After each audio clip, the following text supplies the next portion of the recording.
अब अंतिम लड़ाई है। काल भैरव उसकी आत्मा के अंदर प्रवेश करने ही वाला था। अचानक पूरा अंधकार कांपने लगा।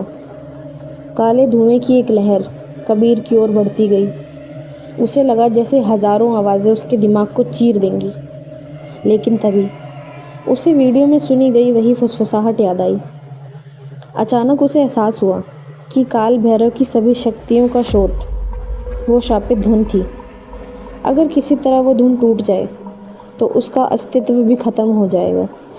कबीर ने पूरी ताकत लगाकर अपने मन में उस धुन को उल्टा गुनगुनाना शुरू कर दिया। जैसे जैसे वो धुन उल्टी होती गई, काल भैरव की चीखें गूंजने लगी।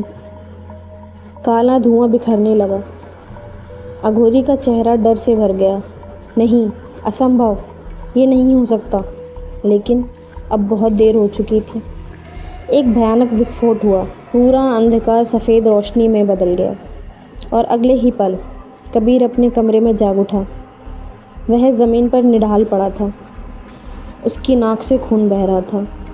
लेकिन कमरे में पहली बार एक अजीब सी शांति थी। काल भैरव हार चुका था।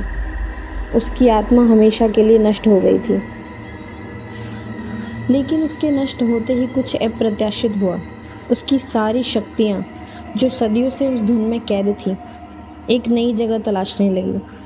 और क्योंकि अंतिम क्षण में कबीर ही उसके सबसे करीब था, वो सारी शक्तियाँ कबीर के अंदर समा गई। शुरुआत में उसे कुछ समझ नहीं आया, लेकिन कुछ दिनों बाद उसने कुछ बदलाव महसूस करना शुरू कर दिया।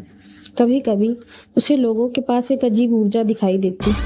कभी कोई घटना होने से कुछ सेकंड पहले ही उसको आभास हो जाता। और फिर एक रात उसकी असली शक्ति जागी। वो अपनी बालकनी में खड़ा था कि अचानक उसे सड़क पर चलते एक आदमी के चारों तरफ काला साया दिखाई दिया, जैसे कोई दुर्घटना होने वाली हो। जैसे ही उसने उस साये पर ध्यान केंद्रित किया, उसकी आंखों के सामने भविष्य का दृश्य उभर आया। उसने देखा कि कुछ ही मिनटों में उस आदमी पर तेज रफ्तार कार चढ़ने वाली थी। कबीर दौड़ पड़ा। उसने समय रहते ही उस आदमी को खींचकर बचा लिया। अगले ही पल कार वहाँ से गुजर गई। तब उसे समझ आया, उसके पास अब एक असाधारण शक्ति थी। वह भविष्य की झलक देख सकता था। लेकिन ये तो बस शुरुआत थी।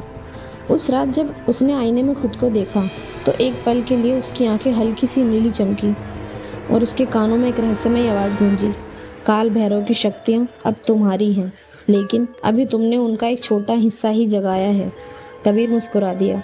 अब वो सिर्फ एक पैरानॉर्मल रिसर्चर नहीं था, अब वह उन शक्तियों का मालिक था जिन्हें कभी दुनिया का सबसे खतरनाक तांत्रिक हासिल करना चाहता था। उसे बिल्कुल नहीं पता था कि उसकी असली कहानी तो अब शुरू हुई है।